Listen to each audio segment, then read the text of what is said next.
Audi RS4. This is episode 7, and it is entitled The Tech.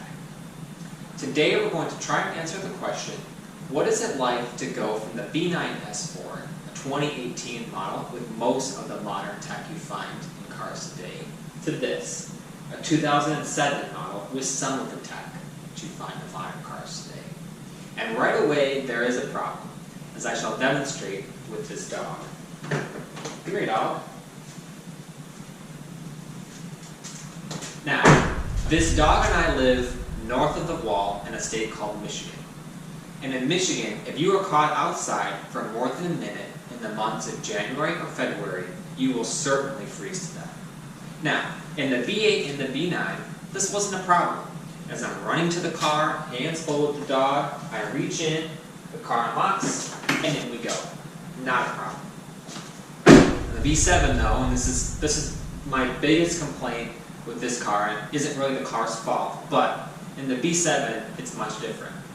We're about to freeze, running to the car, we reach in, no keyless entry. I can't get in. Where's the key? You got the key? I don't got the key. And as I'm looking for the key, we certainly have froze to death. And unfortunately in here, it's much of the same. Most likely I would have put my key back in some pocket. I've brought my stuff in here, put the dog in the back. I'm about to freeze to death. Where's the key? I can't find it. And we're dead. Now, all joking aside, that's really my only major complaint, and it's not really even the car's fault. Because once you get inside, it's actually really nice in here. I've got auto windows, power locks, I have power seats. Even though this does not have the massage function like the B9, they're still trimmed and beautiful Napa leather. They're very, very comfortable. Even have this nice little slide out for my legs that's very sporty. I've got auto headlights that are adaptive, which the B9 did not have adaptive headlights, the B8 did. I have steering wheel controls for volume. I have automatic wipers, which is definitely a bonus on this car. I believe it's part of the premium package. I did not expect to have the automatic wipers on this car, which is very nice. Doing mirror, sunroof, map lights, HomeLink, all very nice. You don't start to see differences until you get down here around some of the controls. For example, it has climate control, and the climate works great, but it doesn't have a sync function, which is kind of a bummer and a little bit annoying that I have to set both of the temperatures when I'm by myself, which probably more of a me problem because I'm picky. Transmission. I don't really miss the B9 8-speed transmission as much as I thought I would.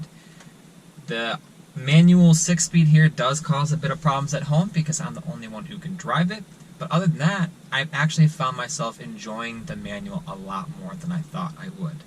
Do I love it as much as the 7-speed dual clutch in the B8? No, that transmission was fantastic. Probably my most favorite ever. I can only imagine how much I would love this car if it had that dual clutch transmission. But that's okay. To each their own. Now, let's talk about some more of the major differences between this car and the other cars. And let's start with the instrument cluster. Now, the B9 had that beautiful Audi virtual cockpit. And I remember seeing that press release on the TT. I think it was the TT that first had that. And I was like, man, I cannot wait to have that in my next car. But I don't miss it. Same with the heads-up display that was in the B9. And let me tell you why. I've got a couple reasons. First of all, every car now has a digital display. So it's not like I'm going to miss it. I'm going to come back to it eventually. So it's not a big deal. Second of all, I really have a soft spot for an analog rev counter. If the engine is analog, maybe the rev counter should be too. To me, it's just cooler. There was a couple problems too with the virtual cockpit in my B9 S4. One was I couldn't configure it as much as I wanted to. What I really wanted was the rev counter in the middle, navigation on the left, and driver aids on the right. But I couldn't do that. I could only do the big stuff like driver's aids and navigation on the left, and then on the right I could do simple stuff like date and time or fuel economy, etc. And I really wanted all of that. I could do all of that in our Rover. Why can't I do that in my Audi? The other thing that I was kind of not super pleased about with the virtual cockpit is the resolution of the navigation. It needed to be better. I'm not sure why, it just wasn't good enough. In fact, I don't see much difference in the resolution of that to the B8 to this B7. Now, I know some of you can talk to me about pixels and frame rates and all that stuff. I just didn't notice that much of a difference. Now, let's talk about driver's aids. In the B8, you had cruise control and Audi side assist. In the B9, you gained lane keep assist and adaptive cruise control, and also collision mitigation. Which ones do I miss? Which ones do I not miss? Well, let's start with the blind spot. I do miss the blind spot alert. It's kind of annoying to constantly having to do this around the highway with your friends in the car. It's not a super cool look, I'll be honest. So I do miss that added feature. I also do miss the safety blanket that is collision mitigation. I hope they never need it or use it, but it was nice to have to know it's there in a car that you really care about. Let's talk about ones that I don't miss. Let's start with the adaptive cruise control. I probably would end up missing adaptive cruise control if I planned on taking this vehicle on long trips, like I did with the B9, but I don't. And I only really used the adaptive cruise control on the B9 during those long trips in wide open traffic, and here's why. The B9 adaptive cruise control really had two problems. One, it was too jerky, slowing down and speeding up in traffic. So it would wait too long when it saw a car in front, and it would slam on the brakes.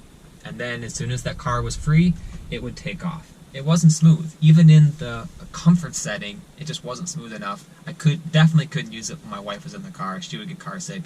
And even me sometimes would get a little car sick, the constant back and forth.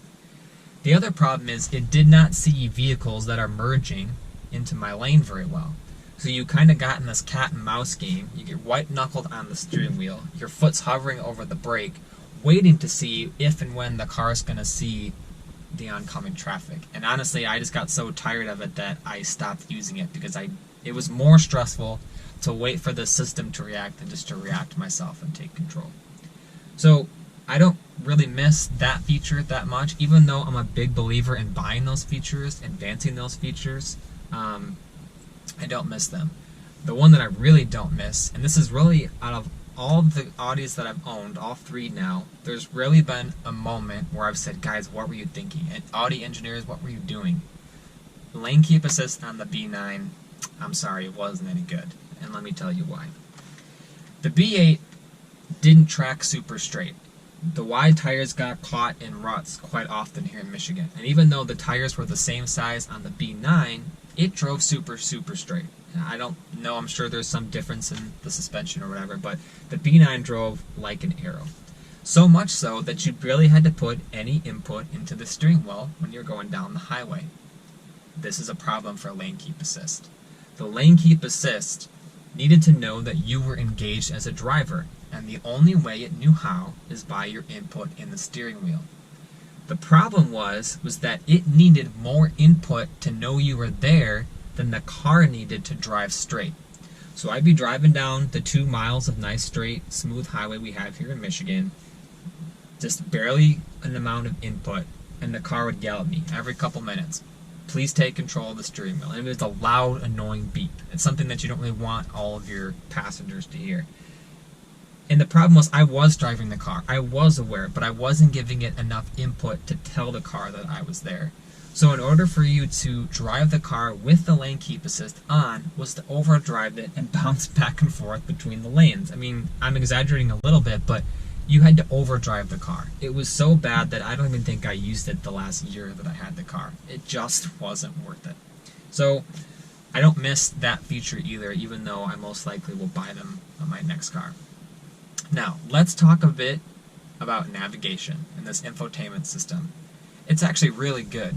The navigation is good. I get color prompts on the screen. It's clear, it's concise. It is a little harder to input the navigation, but it works really well. I've got no complaints with any of those features.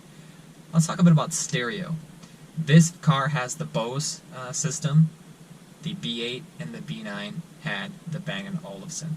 Now, the Bang & Olufsen on the B9 in particular was fantastic. It was really good on the B8 too. This, it's not bad. It's just not great. In fact, I don't even think it's as good as the ELS surround sound systems that I had on my Acuras from the same era. Most of the time, it's fine. A lot of the music I listen to, it favors the lots of mid-range that the Bose system has, but occasionally you will find some albums that just they don't sound that great. Again, I'm really picky with sound systems, but it hasn't ruined the car for me. It's not a big deal. In fact, it's better than I expected because I've heard that the Bose system was quite bad. So, in all honesty, it's not a problem.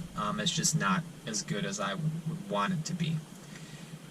In order to get music on the system, right now I have 2 SD cards in the SD slots. They're 2 gigabytes each, and it is kind of slow. It loads them every time you get in the car, unless you just hop in and out for a couple minutes. Every time the whole car goes to sleep, it has to reload those memory cards, which is a little bit annoying. It also doesn't have Bluetooth. The B8 doesn't have Bluetooth audio either. We'll be addressing that in a different video. It does have Bluetooth to your phone. That works just fine. It works like any other system would. Now, last but not least, let's talk about Audi Drive Select. The B8 car had Audi Drive Select, and I could control the transmission, the engine, and there was one more, and I'm going to forget it. The steering. There we go. Sorry. In the B9, I could additionally control the exhaust, the suspension, and I could also control the cruise control, how sensitive the cruise control was. In this, I don't have any of those. All I have is this S button, and all that S button does is adjust the throttle and the exhaust.